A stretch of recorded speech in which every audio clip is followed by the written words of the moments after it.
We have looked at Cana, Mount Carmel, Nazareth, Megiddo, Caesarea, Shechem, Joppa, Jericho, Jerusalem, Bethlehem, and Hebron. Now in part 5, we're going to look at these last two cities. The first one is Beersheba. Beersheba is where Samuel set his sons up to be judges. We read about this in the book of 1 Samuel, chapter 8, verses 1 through 3. Now it came to pass when Samuel was old that he made his sons judges over Israel. The name of his firstborn was Joel, and the name of his second Abijah. They were judges in Beersheba. But his sons did not walk in his ways. They turned aside after dishonest gain, took bribes, and perverted justice. We see in the book of Genesis, chapter 22, verse 19, that Beersheba is where Abraham went to live after he had went to offer Isaac as a sacrifice on Mount Moriah.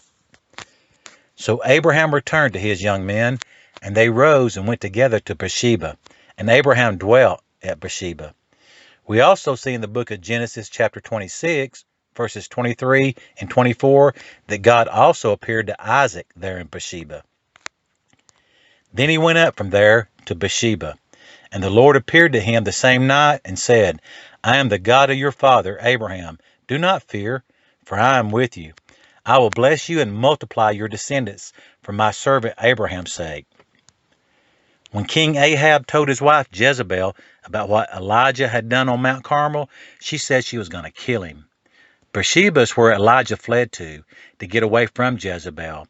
We read about this in the book of 1 Kings, chapter 19, verses 1 through 3. And Ahab told Jezebel all that Elijah had done, also how he had executed all the prophets with the sword. Then Jezebel sent a messenger to Elijah, saying, So let the gods do to me, and more also, if I do not make your life as the life of one of them by tomorrow about this time. And when he saw that, he arose and ran for his life and went to Beersheba, which belongs to Judah, and left his servant there. The last place we're going to look at is Gaza. Gaza is the territory controlled by the Philistines. Gaza was made up of 5 major cities: Gaza, Ashkelon, Gath, Ekron, and Ashdod. This is where the Philistines predominantly live. They are thought to have come there from the island of Crete, located there in the Mediterranean Sea. They were the enemies of Israel and were constantly fighting with them. A couple reasons they may have always been at war with Israel are: 1, the land. The Philistines were always trying to take part of the land of Israel away from them. And 2, the Philistines' god was Dagon, and the Hebrew people's god was, of course, the living God. Therefore, the difference in their religions would have been a reason that they were most likely always fighting as well. Gaza is also where Samson went to, which can be found in the book of Judges, chapter 13, 14, 15, and 16. Instead of reading all 4 chapters, we're just going to look at a few highlights showing how God used Samson to deliver the Hebrew people from the Philistines. In the book of Judges, chapter 13, verse 1, it says that God delivered the children of Israel into the hands of the Philistines.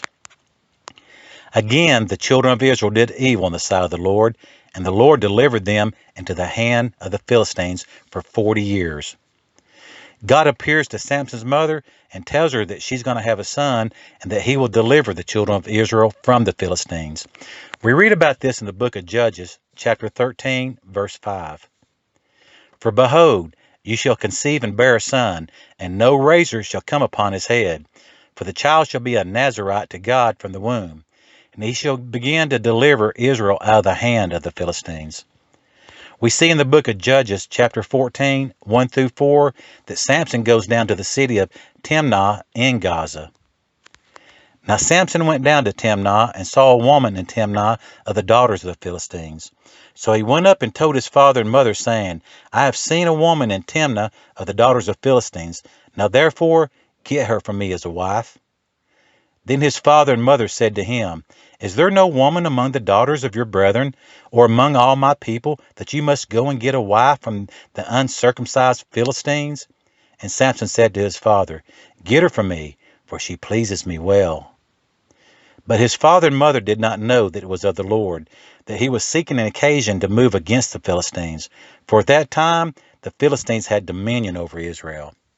We see in the book of Judges, chapter 16, verses 1 through 4, where Samson meets Delilah. Now Samson went to Gaza and saw a harlot there, and went in to her.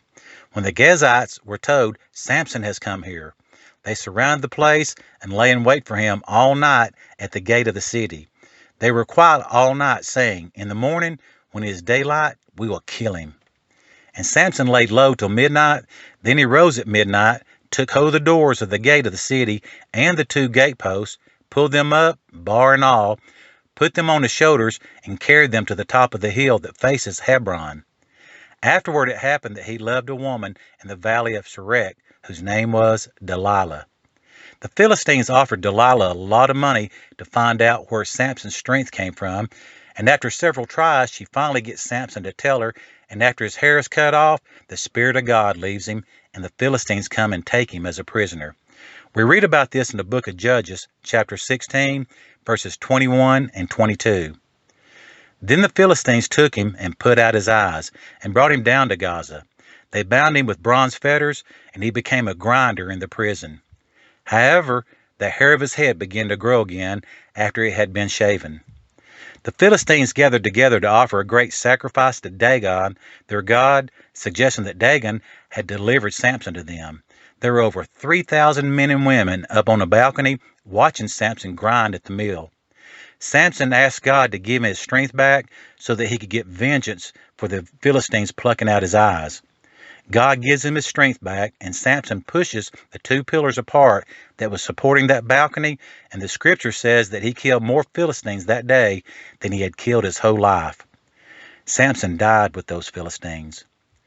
Gaza is known as the Gaza Strip in today's modern time. I hope this brief study of the geography of the land of Israel has been helpful to you, and that you will consider sharing this website with others.